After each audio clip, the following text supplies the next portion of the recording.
Wait a minute, sorry, start over, okay. Hi, I'm Vicki, and I am part of the patient services team. And your mom wanted me to walk you guys through what is going to happen from this point forward because I was explaining that to her. So she just had her CT scan, and that is going to be used to plan our treatment. They made a mask that is kind of like this, and that she'll wear that every day.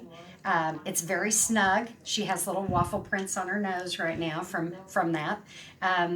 And that will make sure that she's in the exact same place every day to receive the treatment in the exact area that we want it to be delivered in. So now that they have that scan, they're going to send that to our treatment team or planning team, and they'll work with the physician, and they're going to plan exactly how the energy is going to come in and be delivered to the treatment site from different angles. That for every angle that they treat her from, they're going to develop and mill out in our machine shop in the back of our building. They're going to be making devices. There will be a solid brass aperture and a blue wax compensator for each angle of treatment that she's treated from. So if she's treated from 3 angles, she'll have 3 sets, 2 angles, 2 sets, so on. I mean, however many. The way they work is this brass piece goes in the end of the treatment snout right there. And then the wax piece snaps in right behind it. So they're like this, okay? So when the energy comes through the snout, it's going to meet up with the brass device. This is going to shape the beam 2-dimensionally to match the area that we're treating from that angle. So let's do that way. So if this is the area we're treating, it's going to match it 2-dimensionally. Mm-hmm. Then that shaped beam will travel through the compensator and be delivered to your mom on the other side. And the compensator tells it, so that shaped beam is like this, it shapes it 2-dimensionally. The compensator gives it that 3rd dimension. It tells it how deep to go before it stops and releases the energy, because that's the key to proton therapy, is it stops right in the tumor bed and it doesn't continue to damage healthy tissue on the other side. So you can imagine that if we're treating from this angle, it's one shape, and from this angle, it's another shape. So that's why there will be different sets of devices. Right. So in between now and the day she starts treatment, they're going to be planning and milling out those devices. And then she will start treatment and Monday through Friday until your treatment course is complete. And Dr. Story probably told you how many days that would be. And He said it would could adjust. They're not sure yet. Okay. So they're going to work on it as they go. So a typical day of treatment, if you want to show this, a typical day of treatment is you'll come in. Most likely you'll be treated in this room or this room. They have the exact same delivery of treatment. It's all proton beam therapy. The difference in the rooms is whether this snout mechanism moves or not.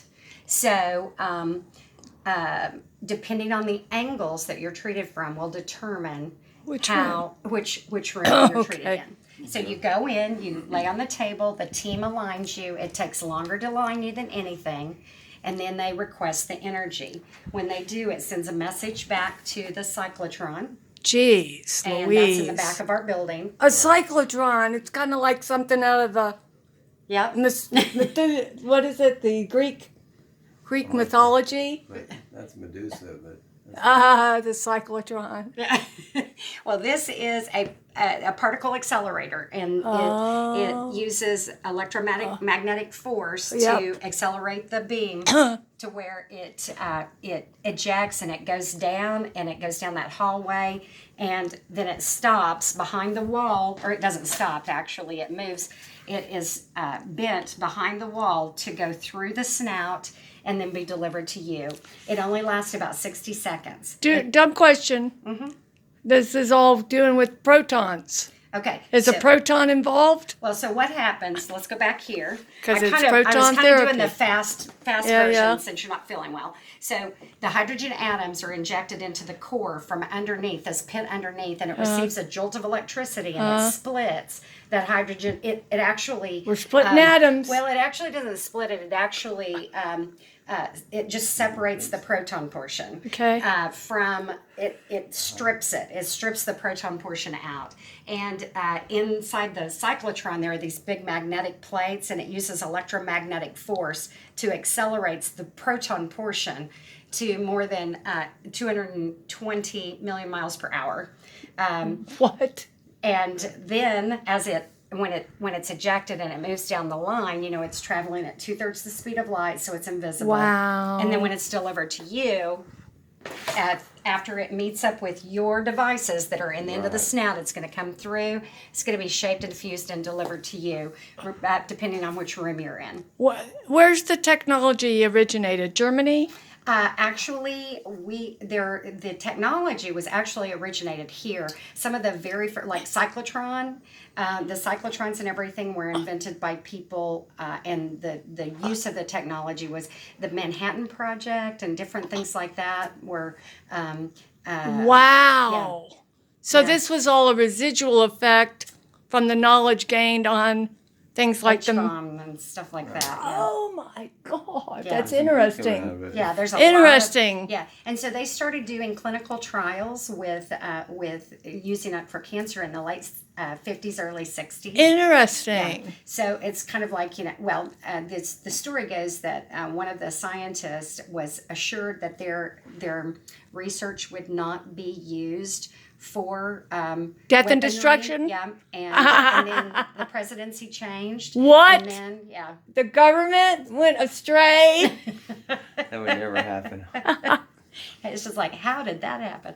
So once they, and so he made it his life mission to try to figure out a way to use it for good because it had been used for destruction. Who did? And I can't remember if it was Oppenheimer. Oppenheimer was the guy that did. Well, was he the one that was it? I can't remember which one of the scientists on the Manhattan Project. Okay. I'm not sure. If Okay. it was Oppenheimer, but he was the one that did a lot of the research on splitting the hydrogen or Splitting it. being able to strip the protons and make them useful. But how come you don't hear about this therapy much Yeah. as far as cancer treatment?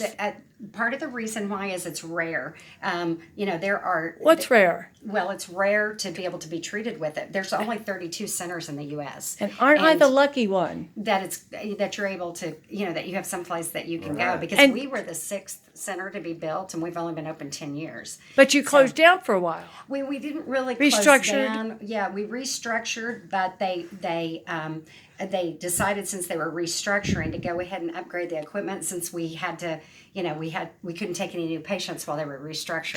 Gotcha. So they decided to go ahead and upgrade I'm equipment. getting and the new everything. and improved. You got the, yeah. I mean, everything's for perfect. being the winner of really freaky diseases, Yeah. the zebra, Yeah. I've really kind of walked into a really good place. I mean, Well, you're really making it's me very feel well. very good. Well, good. I'm glad. Well, hopefully we'll make you feel even better as you go along. I mean, great. Yeah. All right. What Okay. is that So it? a typical day of treatment is you'll come in, you'll lay down on the table, they'll put your mask on you. It won't look like this. They'll actually camouflage that table to look like it's a bed. It's not a bed, it's a table. And then they'll put you up in front of wherever the beam is pointed, Yeah. and then they'll deliver the beam to you. Yeah. 60 seconds. Then Yeah.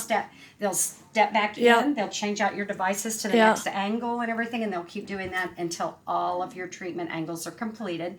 So if you have 3 angles, you'll be here about 30 to 45 minutes probably.